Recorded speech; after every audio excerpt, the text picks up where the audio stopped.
আত্মসমর্পণ করতে পারেন সেই নেতাকে আপনারা জাতির পিতা বলতে আপনাদের খুব খুশি লাগে। একটি জিনিস আমরা গর্বের সাথে বলতে পারি, আমাদের বিরুদ্ধে নানাজন নানা কথা বলতে পারেন, আমরা গর্বের সাথে বলতে পারি এই ৪৭ বছরে বিএনপি কখনোই বাংলাদেশের জনগণের সাথে বেইমানি করে নাই। প্রধান অতিথি হিসেবে উপস্থিত আছেন আমাদের চেতনা, আমাদের প্রেরণার উৎস, যাকে ঘিরে দেশের মানুষ স্বপ্ন দেখছে একটি উন্নত দেশ তৈরি করার, একটি সফল স্বৈরাচার বিরোধী আন্দোলনের অগ্রপথিক জননেতা জনাব তারেক রহমান, মাননীয় ভারপ্রাপ্ত চেয়ারম্যান বাংলাদেশ জাতীয়তাবাদী দল। বিএনপির ৪৭ বছর কেমন ছিল? ৪৭ বছর আমি বহু আগে একটি সিনেমা দেখেছিলাম, দি লংগেস্ট 100 মাইলস। ফিলিপাইনে জাপানের আক্রমণের পর সেখানে একজন আমেরিকান সোলজার, একজন আর্মি নার্স, একজন ধর্মযাজক এবং কিছু এতিম শিশুকে নিয়ে একটি দল পালিয়েছিল প্রায় ১০০ কিলোমিটার। এই ১০০ কিলোমিটারের প্রতিটি পদে পদে ছিল নানা আশঙ্কা, নানা ভয়, নানা উত্তেজনা। এই জন্যে এই ১০০ কিলোমিটারকে বলা হতো দি লংগেস্ট 100 মাইলস নামে। এই ১০০ কিলোমিটারকে লংগেস্ট 100 মাইলস আখ্যায়িত করে একটি ছবি হয়েছিল, যা পৃথিবীর সর্বকালের সেরা ছবিগুলোর মধ্যে একটি। এখন আমাদের 47 ইয়ার্স, অবশ্যই পুরো সময়টাই আমাদের জন্য খুব একটা ভালো ছিল না। নানা বাধা বিপত্তি অতিক্রম করে আমাদের এই ৪৭ বছরে এগিয়ে আসতে হয়েছে এবং আমরা বলবো it is the longest 47 years. পৃথিবীর বুকে কোন দল এত অত্যাচার, জুলুম, নির্যাতন করে এগিয়েছে কিনা আমাদের জানা নেই। রক্তাক্ত একটি পথ অতিক্রম করে আমরা ৪৭ বছর অতিক্রম করেছি। এখন এই ৪৭ বছরের এই মাথায় এসে দাঁড়িয়ে একটি জিনিস আমরা গর্বের সাথে বলতে পারি,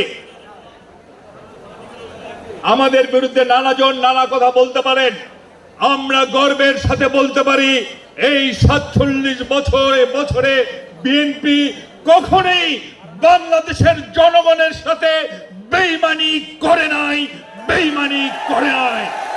শুধু ৪৭ বছর না, আমি আরেকটু এগিয়ে বলতে চাই, আমাদের নেতা শহীদ রাষ্ট্রপতি জিয়া রহমান ১৯৭১ সালে যখন বাংলাদেশের বড় বড় নেতা পালিয়ে গেলেন, জাতি যখন অসহায়, ঠিক সেই সময়ও আমাদের নেতা, আমাদের স্বপ্নদ্রষ্টা জিয়া রহমান জাতির সাথে বেইমানি করেন নাই, এসেছেন এবং স্বাধীনতার ঘোষণা দিয়েছেন। অনেক বুদ্ধিজীবী আছেন জিয়া রহমানকে সামান্য মেজর বলে খুব শান্তি পান। আরে ভাই, সবাই তো সামান্য হয়েই জন্মগ্রহণ করেন, কেউ কি বিখ্যাত হয়ে জন্মগ্রহণ করেন নাকি? President Washington, Abraham Lincoln, Mahatma Gandhi, Nelson Mandela, এনারা কি সব প্রেসিডেন্ট হয়ে জন্মগ্রহণ করেছেন নাকি? না। যদি বলেন আব্রাহাম লিঙ্কন এবং ওয়াশিংটন দুজনই জীবনের একটি পর্যায়ে সার্ভেয়ার ছিলেন, যাকে আমরা বলি আমিন। অবশ্য ওদের দেশে এটি একটু বড় পরিসরে। যদি কেউ বলেন সামান্য আমিন থেকে প্রেসিডেন্ট হয়েছেন, সেটিকে বলা যায়? বলা যায় না। আপনার নেলসন ম্যান্ডেলা, তারপর মহাত্মা গান্ধী, তারপর ভ্লাদিমির লেনিনও এক সময় কিছুদিনের জন্য উকিল ছিলেন, এবং ম্যান্ডেলা এবং মহাত্মা গান্ধী দুজনেই কিন্তু উকিল ছিলেন। এখন কি বলবেন, সামান্য বটতলার উকিল থেকে ওনারা নেতা হয়েছেন?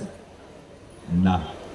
ঠিক সেরকমই জিয়া রহমান যখন মেজর ছিলেন, উনি সামান্যই ছিলেন, কিন্তু উনি তো একটি অসামান্য কাজ করে ফেলেছেন। যখন বিখ্যাত নেতারা সব